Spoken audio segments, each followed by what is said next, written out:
ಮಾಧ್ಯಮದ ಎಲ್ಲ ಸ್ನೇಹಿತರಿಗೆ ಈ ಒಂದು ಗೋಷ್ಠಿಗೆ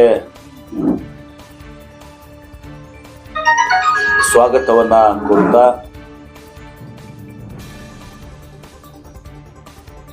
ದಿನಾಂಕ 11, 12, 13, 14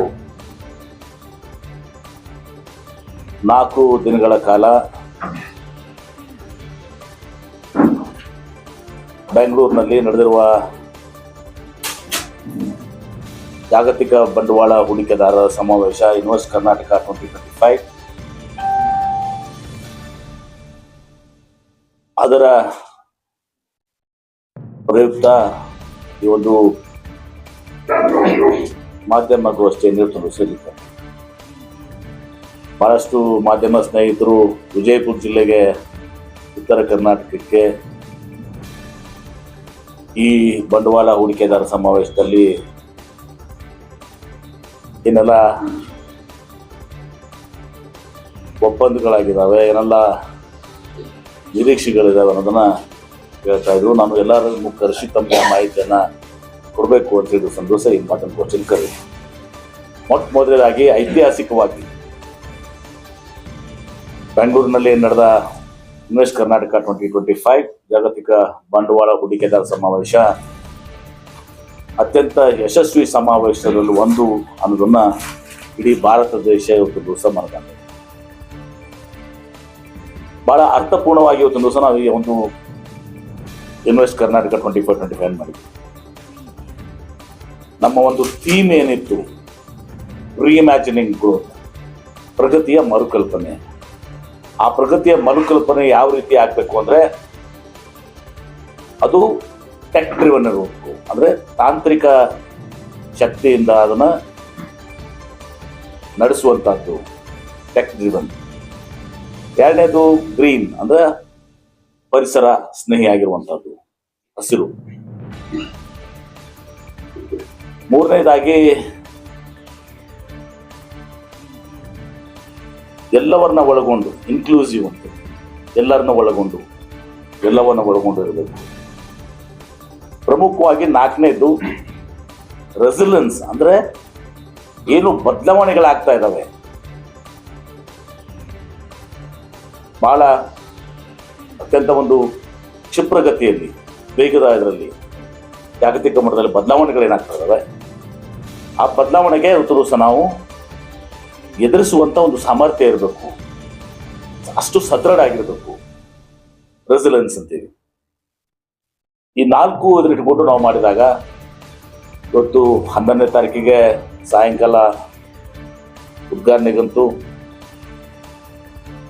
ಬಹಳ ದೊಡ್ಡ ಪ್ರಮಾಣದಲ್ಲಿ ಇವತ್ತು ದಿವಸ ರಾಜನಾಥ್ ಸಿಂಗ್ ಅವರು ಉದ್ಘಾಟನೆ ಮಾಡಿದ್ರು.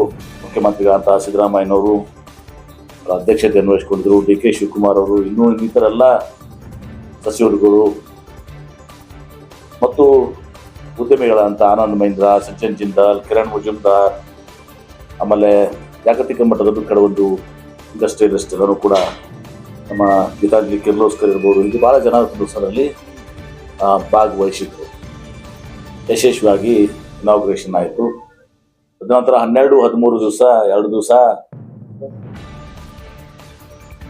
ಅನೇಕ ರೌಂಡ್ ಟೇಬಲ್ ಕಾನ್ಫರೆನ್ಸಸ್ಸು, ಗೋಷ್ಠಿಗಳು ಎಲ್ಲವೂ ಕೂಡ ಆಯಿತು. ಪ್ರಪ್ರಥಮ ಬಾರಿಗೆ 60ಕ್ಕೂ ಹೆಚ್ಚಿಗೆ ಜಗತ್ತಿನಲ್ಲಿರುವಂತಹ ವಿವಿಧ ಕ್ಷೇತ್ರದಲ್ಲಿರುವಂತಹ ಗಣ್ಯರು, ಎಕ್ಸ್ಪರ್ಟ್ಸು ಮತ್ತು ಉದ್ಯಮಿದಾರರು. ಉದಾಹರಣೆಗೆ ವೋಲ್ವೋ ಚೇರ್ಮನ್ ಏನಿದ್ದಾರೆ, ವೋಲ್ವೋ ಚೇರ್ಮನ್ ಅವರು ಒಂದು ದಿವಸ ಮೊಬಿಲಿಟಿ ಅಂದ್ರೆ ಇದೆಲ್ಲರೂ ಕೂಡ ವಾಹನಗಳ ಇದ್ರದ್ದೇನಿದೆಯಲ್ಲ, ಮೊಬಿಲಿಟಿ ಮೇಲೆ ಒಂದು ದಿವಸ ಅವರು ಒಂದು ರೌಂಡ್ ಟೇಬಲ್ ಅನ್ನು ಮಾಡಿದ್ರು. ಜನ ನಿಲ್ಲಕ್ಕೂ ಕೂಡ ಜಾಗ ಆಗಲಿಲ್ಲ, ಅಷ್ಟು ಯಾವ ರೀತಿ ಇವತ್ತು ಆ ಕ್ಷೇತ್ರ ಮುಂದಿರುತ್ತದೆ. ಮೌಂಟೇನ್ ಸಿಂಗ್ ಅಲ್ಲಿ ಬಂದಿದ್ರು. ಇನ್ನು ಅನೇಕರು, ಒಂದಲ್ಲ ಎರಡಲ್ಲ, ಇನ್ನು ಅನೇಕರು ಈ ಎಲ್ಲ 60 ಜನ ಯಾವ ರೀತಿ ವರ್ಲ್ಡ್ ಎಕನಾಮಿಕ್ ಫೋರಮ್ನಲ್ಲಿ ಆಗ್ತದೆ ದಾವೋಸ್ನಲ್ಲಿ, ಅದ್ರ ಒಂದು ಭಾಗವಾಗಿ ಇವತ್ತು ಡಿಸೈಡ್ ಮಾಡಿ ಅದ್ರ ಜೊತೆಗೆ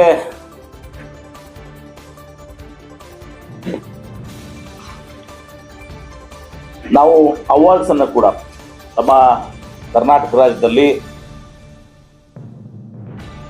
ಏನು ಕೊಡುಗೆಯನ್ನು ಕೊಟ್ಟಿದ್ದಾರೆ. ವಿಕ್ರಮ್ ಕಿರ್ಲೋಸ್ಕರ್ ಇವತ್ತು ನಮ್ಮ ಮಧ್ಯೆ ಇಲ್ಲ. ಟೊಯೋಟಾ ಕಿರ್ಲೋಸ್ಕರ್ ಏನಿದೆ, ವಿಕ್ರಮ್ ಕಿರ್ಲೋಸ್ಕರ್ ಅವ್ರಿಗೆ ಅವ್ರ ಮರಣೋತ್ತರ ಪ್ರಶಸ್ತಿಯನ್ನು ಇವತ್ತು ವಿಕ್ರಮ್ ಕಿರ್ಲೋಸ್ಕರ್ ಅವ್ರು ಕೊಟ್ಟಿದ್ದೀವಿ. ಸಜ್ಜನ್ ಜಿಂದಾಲ್ ಅವ್ರು ಕೊಟ್ಟಿದ್ದೀವಿ. ಎಂಪ್ಲಾಯ್ಮೆಂಟ್ ಕ್ಯಾಟಗರಿಯಲ್ಲಿ ಇವತ್ತು ಸಹ ಟಾಟಾ ಎಲೆಕ್ಟ್ರಾನಿಕ್ ಸರ್ವಿಸಸ್ಸು, ಹೀಗೆ ಅನೇಕರಿಗೆ ಬೇರೆ ಬೇರೆ ಮಾನದಂಡ ಮೇಲೆ ಯಾರು ಹೈಯೆಸ್ಟ್ ಇನ್ವೆಸ್ಟ್ಮೆಂಟ್ ಕೊಟ್ಟಿದ್ದಾರೆ, ಹೈಯೆಸ್ಟ್ ಎಂಪ್ಲಾಯ್ಮೆಂಟ್ ಕೊಟ್ಟಿದ್ದಾರೆ, ಪೇಟೆಂಟ್ಸ್ ಯಾರು ಹೈಯೆಸ್ಟ್ ಇದು ಮಾಡಿದ್ದಾರೆ, ಎಲ್ಲವನ್ನು ವಿವಿಧ ಇದರಲ್ಲಿ ಒಂದು ಪಾರದರ್ಶಕವಾಗಿ ಒಂದು ಸಮಿತಿ ಅದಕ್ಕೆ ರಚನೆ ಮಾಡಿ ಅದನ್ನು ಎಕ್ಸ್ಪರ್ಟ್ನಿಂದ ಅದನ್ನು ಮಾಡಿದ್ದೀವಿ. SMEಸ್ಗೂ ಕೂಡ ಅವಾರ್ಡನ್ನು ಕೊಟ್ಟಿದ್ದೀವಿ. ಹೀಗೆ ಬಹಳಷ್ಟು ಅರ್ಥಪೂರ್ಣವಾಗಿ ಪ್ರದರ್ಶನ ಮಾಡಿದ್ದೀವಿ.